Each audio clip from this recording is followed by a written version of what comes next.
Si on vous parle d'un moyen pour repérer des proies et visualiser son milieu, vous penserez rapidement à la vue. Et vous n'avez pas tort, c'est un sens très utilisé dans le monde animal. Mais imaginez que vous ne possédiez pas une bonne vue. Et même pire, si vous évoluez dans un milieu à faible visibilité. C'est le cas par exemple des chauves-souris qui chassent la nuit, ou encore des dauphins qui vivent sous l'eau. Mais alors, comment font-ils ? Eh bien, ils utilisent un procédé tout particulier que l'on nomme l'écolocalisation, ou encore écolocation en anglais, qui s'utilise aussi en français parce qu'on aime bien les anglais. Bref, petite définition. L'écolocalisation est la capacité d'envoyer des ondes sonores et d'analyser leur retour pour se déplacer et appréhender son milieu.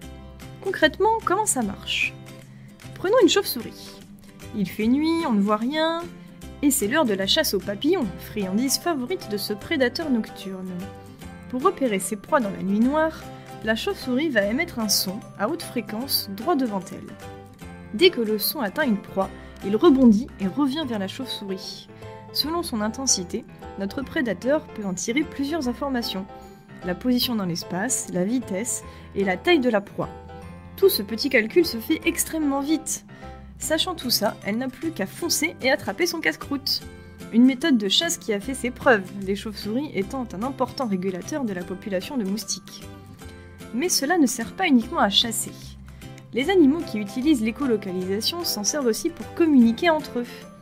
Pour illustrer cet exemple, changeons d'animal. Le cas des cétacés a été très étudié. Ici, un dauphin communique avec le reste de son groupe. Les sons émis par les dauphins sont appelés clics.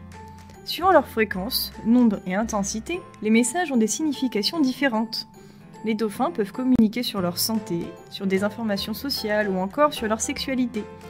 Selon certaines études, ils se donneraient même des prénoms en attribuant une signature de clic propre à chaque individu d'un groupe.